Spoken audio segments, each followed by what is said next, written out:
আল্লাহকে ভয়, এটার প্রথম অর্থ গুনাহ বর্জন, গুনাহ বর্জন। আমার শায়েখ আল্লামা মুফতি মুশতাকুন নবী সাহেব সব সময় চিল্লায় মাহফিলে, অনেক সময় আহাজারি করে বলে যে বাপ, গুনাহ আগুন, গুনাহ আগুন, গুনাহ আগুন। প্রতিটা গুনার পিঠে, ওই পিঠে আগুন আছে। নারীর প্রতিটা বেপর্দা দৃশ্যের মধ্যে খোদার কসম আগুন জ্বলে। ওই সিনেমার নর্তকীর শরীরে আগুন জ্বলে, ওই নায়িকার শরীরে আগুন জ্বলে, মোবাইলের ওই অস্থির ছবির মধ্যে আগুন জ্বলে, মদের আড্ডায় আগুন জ্বলে, জুয়ার আড্ডায় আগুন জ্বলে, সুদের টাকায় আগুন জ্বলে, ঘুষের টাকায় আগুন জ্বলে, বেপর্দা নারীর শরীরে আগুন জ্বলে। ওইটা রূপ না, ওইটা আগুন, ওইটা জাহান্নাম, ওইটা জাহান্নাম। আল্লাহ তাআলা বলেন ইন্নাল্লাযীনা ইয়াখশাউনা রাব্বাহুম বিল গায়ব।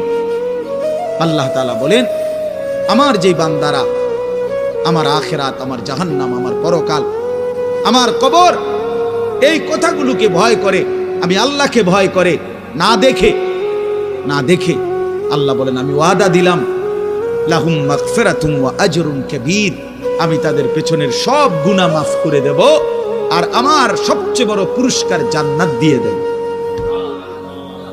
এরপরে আল্লাহ বলেন ওয়া আসিররু কাওলাকুম আবিজহারু বিহি ইন্নাহু আলিমুম বিজাতিস সুদূর।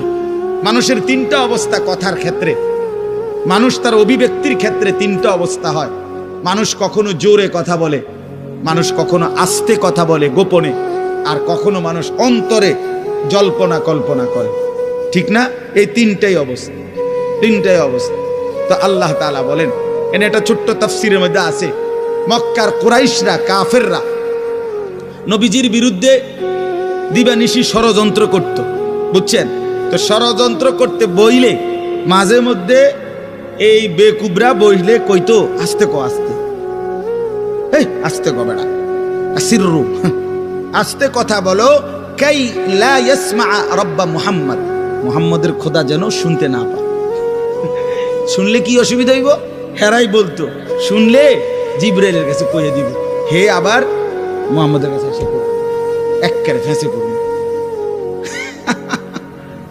হ্যাঁ, তাফসীরের মধ্যে আছে। আল্লাহ তাআলা বলেন হায় হায় রে বেওকুফ, কি বললি, কি ভাবলি, আল্লাহরই চিনলি না, আল্লাহকেই চিনলি।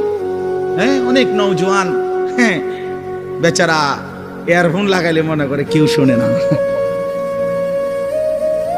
না ইয়ারফোন লাগাইলে আর কি বুঝেন না, কানের মধ্যে দুইটা বল্টু লাগাইছে, খালাস, আর তো দুনিয়ার কেউ শুনে না।